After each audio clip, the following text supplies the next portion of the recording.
Hey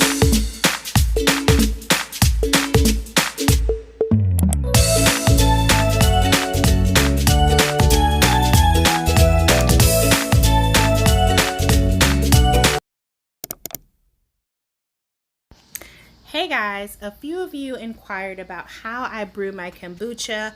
I already have a video on the second fermentation, but this is the first fermentation, so if you want to learn that, just keep watching. Don't forget to like, comment, and subscribe.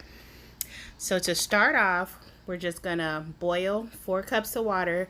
We're basically just gonna make sweet tea at this point. So bring 4 cups of water to a boil. That's it, that's all. Make sure that you are using distilled or spring water because you don't want to use tap water for this because it has too much other stuff in it. Next, we're going to steep our black tea. You're going to use 8 tea bags. I'm going to put all those in there, and you're going to let your tea set for about 5 to 7 minutes. If you brew it any longer, the tea or your brew is going to end up being bitter. So I usually don't let mine go more than about 7 minutes, but if you like that flavor, you can go ahead and brew it longer.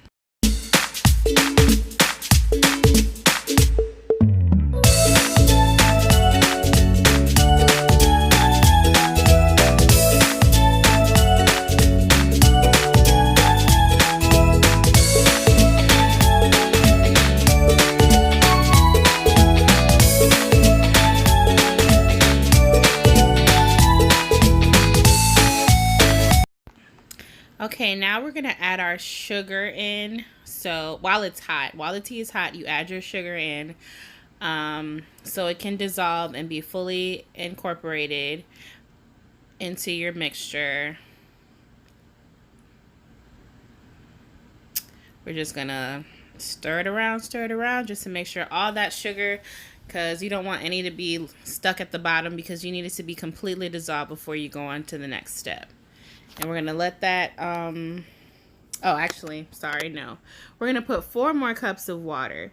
And the reason why we didn't put the 4 cups of water in before is because we want to cool this tea down as fast as possible. So we just made the concentrate of black tea with 4 cups of water and the 8 tea bags. But then now we're just gonna put in the other 4 cups of water to cool it down, because we don't want to put hot water into our SCOBY because that will kill our SCOBY. So now, after we've let our tea steep, I just wanted to transfer my tea into the brewing jar that I'm going to be using for to brew the kombucha. So I'm just taking my tea bags out. You can toss those in the garbage or compost them, whatever you want to do with use tea bags. And I have my glass jar and a funnel. That's just my canning funnel. It's just easier to get the liquid in and not make a mess. So yeah, there you have it, sweet black tea.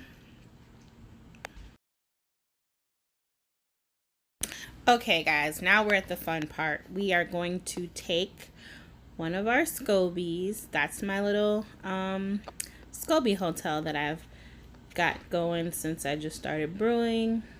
We're gonna take our SCOBY and we're gonna put it into our sweet tea. That's pretty much all I'm doing right here. Make sure your hands are washed clean. Do not use antibacterial soap because it will kill the good bacteria. Make sure your hands are completely clean when you do this process, or when you handle any type of food, honestly. Just make sure your hands are clean. So yeah, I am taking my SCOBY and I'm going to put it in the sweet tea. But before I put it in the sweet tea, I want to feed my SCOBY hotel. So I'm going to take 1 cup of the sweet tea. Just to maintain my SCOBY hotel, you have to feed it sugar tea. I mean, you have to feed it sweet tea. So just going to take a cup of that and put it in there first, just on top. And then I'm going to take my healthy SCOBY and I'm going to put her or him, whatever, in there.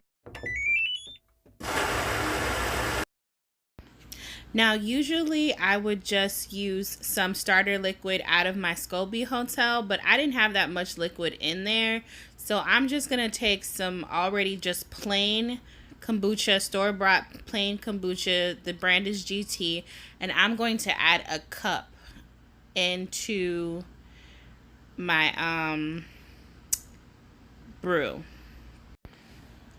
Now, this would also apply if you are starting off with your first time brewing and all you have is a SCOBY to start off with. And maybe if, I don't know if you ordered one or someone donated one to you, if you don't have enough starter liquid, you can just go to the store and buy some plain kombucha, and then you can just use a cup of that to get your first brew started.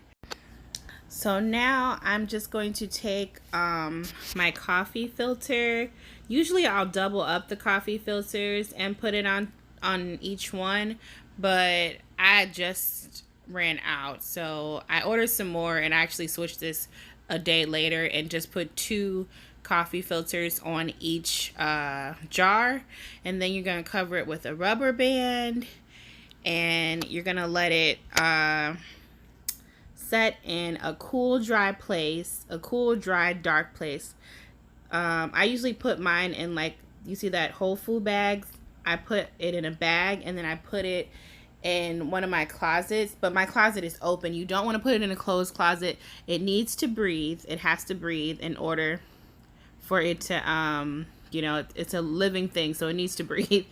But yeah, so put it in a cool, dark place and then you should be good for about, I think I did this brew for 7 days, and this is 7 days later. As you can see, there's 2 SCOBYs in there now. So I'm going to take the lid off, and I'm going to show you guys.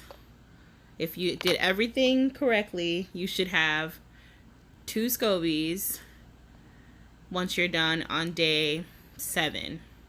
You can ferment for longer, but I don't know, they say the longer that you ferment, the more like vinegary your brew is going to taste, and I don't like it to be too like sour and vinegary. But yeah, you guys see, there goes the duplicate. So that one birthed another SCOBY. So there you have it, guys, a nice new healthy SCOBY, and you got a nice little brew of kombucha. So as you can see, I have my bottles and my funnel. I'm going to get started on my second fermentation, but before I do that, I have to plop both SCOBYs back into my SCOBY hotel. As you can see, I'm going to put some of my freshly brewed kombucha brew into the SCOBY hotel just to have some reserve for next time, so I don't have to use any store-bought kombucha. I can just use my own. It's just that I just didn't have enough last time, so that's why I used the store-bought. So yeah, I'm just gonna plop those in, and I got about, let's see, 1, 2, 3, 4. So yeah, my little SCOBY hotel is coming along nicely. The mama's at the bottom. She's getting pretty fat. And you guys, make sure that your hands are absolutely clean and washed, and do not wash your hands with antibacterial soap, because it will kill the bacteria, the good bacteria that's on your SCOBY, and it'll ruin it. Yeah, I'm covering that back up, and I am going to just bottle up my kombucha. I purchased the big bottles off Amazon, but as you can see, I have an old kombucha bottle that I bought from the store. I have some ginger, because I'm going to flavor it with ginger, and just some frozen tropical fruit blend. I'm just going to put that fruit in there, and that's it, guys. That's how I brew my kombucha.